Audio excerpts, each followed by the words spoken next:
Well, Antifa is going to be designated a domestic terrorist organization. The president intends to sign that executive order very soon as it's drafted, as soon as today, later this afternoon. And this is something the president campaigned on because we have seen a rise in violence perpetuated by Antifa radical people across this country who subscribe to this group. And unfortunately, it's gone widely uncovered by many in the legacy media. It also went completely ignored by the previous administration. Not anymore. It's Ken Harbaugh with the Midas Touch Network. The Trump regime is declaring anti-fascism a terrorist movement. That means the full force of the federal government will be brought to bear against anyone suspected of aiding Antifa.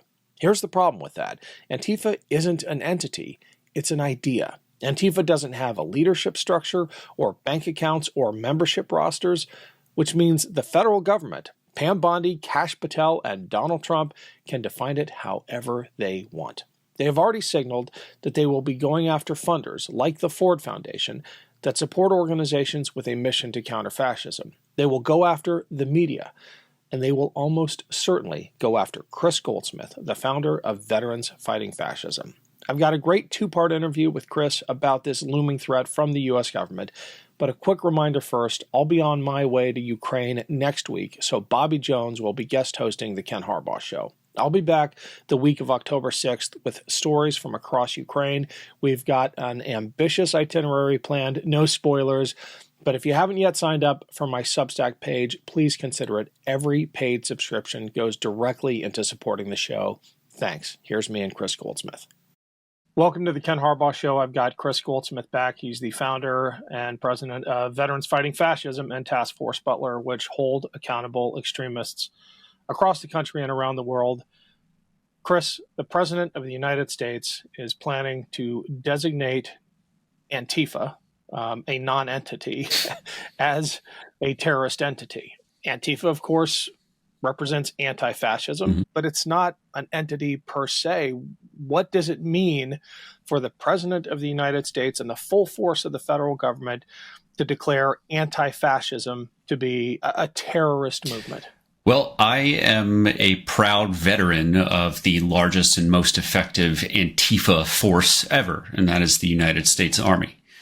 I come from a long line of Antifa, of men who served in World War II and fought fascists in Italy, Germany, and France. I keep in my office the letter from President Eisenhower that was written to my great grandma when my grand uncle was killed in the European theater, trying to liberate Europe from the fascists.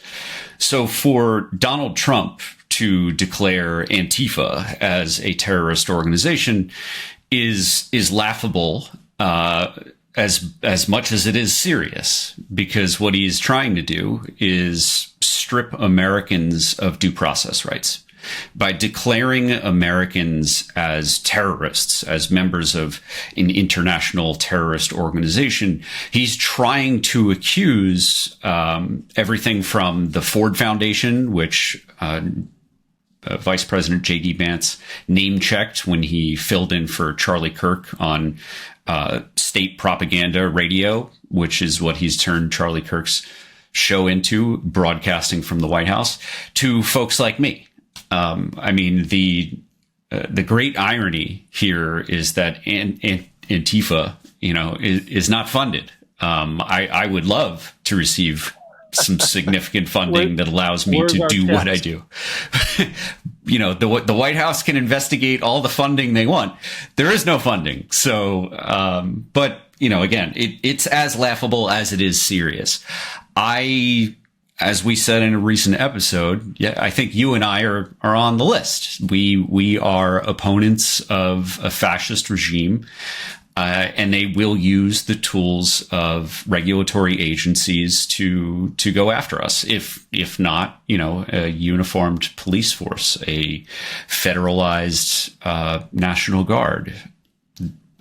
The way that ICE is growing, or the Department of Homeland Security is growing, by the time that November of next year rolls around for the midterm elections, I think that most Americans should expect that there are going to be ICE agents looking for this scary Antifa organization. Because the only way that you can declare an organization as a terrorist organization is if there's an international nexus. Now, Donald Trump doesn't understand the law, but this is the way that it would work.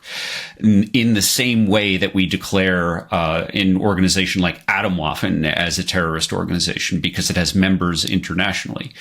So what they would be doing is accusing someone like me or someone like you. I wear a shirt and run an organization called Veterans Fighting Fascism. They would declare us as supporting international terrorists. And I think the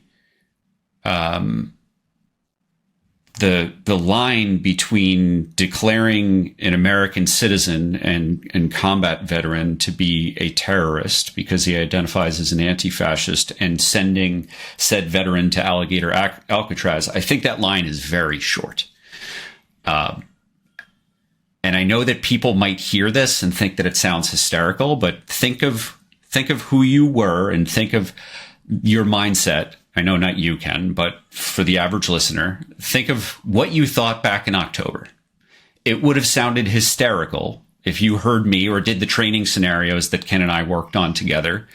And I was writing out a scenario of we'd have concentration camps. We'd have a secret police force. We'd have National Guard going from red states into blue states because they consider those red states National Guardsmen to be more loyal. Those things would all sound hyperbolic. They would sound hysterical. But look where we are today. So I am telling folks now that the line between declaring me as a terrorist and putting me in a concentration camp is extremely short. And every American should be pretty disturbed by this.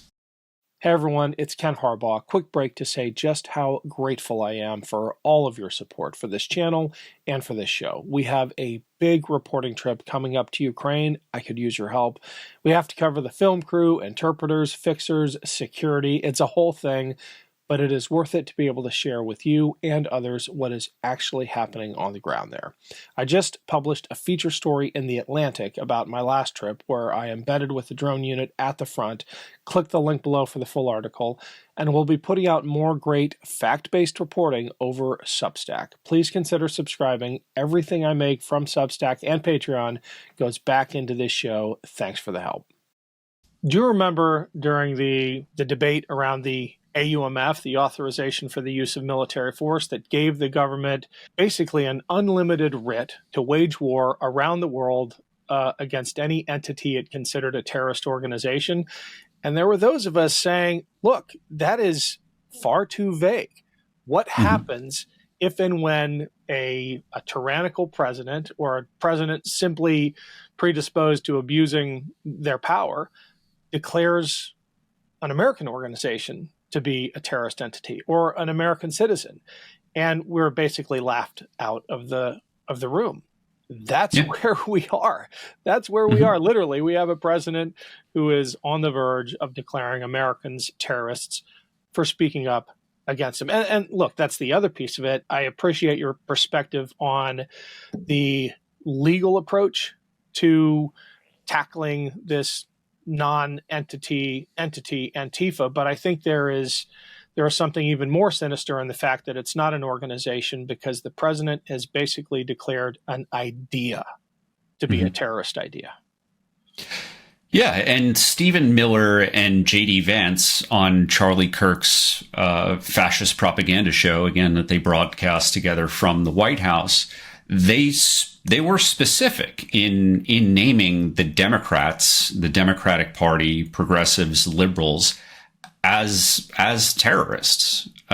They were very explicit in saying who should be scared, because they were going to wield the powers of the government as a form of retribution for the assassination of Charlie Kirk, which no progressive or Democrat or liberal organization had any tie to. So, like we saw in history in the 1930s and 1940s, we are seeing the Reichstag fire moment. We are seeing the tendency towards a Kristallnacht like event. We are seeing how a fascist can respond to one random person assassinating someone that may or may not be important to the movement, but can be turned into a martyr. And as we're recording this, it was just yesterday that that Charlie Kirk's campaign rally / wake was broadcast across network television, where the president of the United States said that he hates his enemies. He does not forgive his political opponents, and that he wishes harm against them. That was a profoundly fascist rally yesterday, and it is moving us as a country, whether or not you watch this rally, in the direction of real authoritarian violence, again, against American civilians, denying American citizens of our constitutional rights. I am sure you are just as frustrated as I am by the fact that we both saw this coming, and we spent all of 2024 warning people. And it's not a surprise. Donald Trump's campaign announcement when he decided to run for re-election was the retribution speech. He has been promising this since literally the first day of his second presidential campaign, that he will be retribution for those aggrieved Americans who are looking to settle scores. That was part one of my conversation with Kris Goldsmith. In part two, we go deep into why J.D. Vance should not be underestimated as a potential heir to the MAGA movement. It sounds unlikely, I know, but that is what is being set up. See you tomorrow.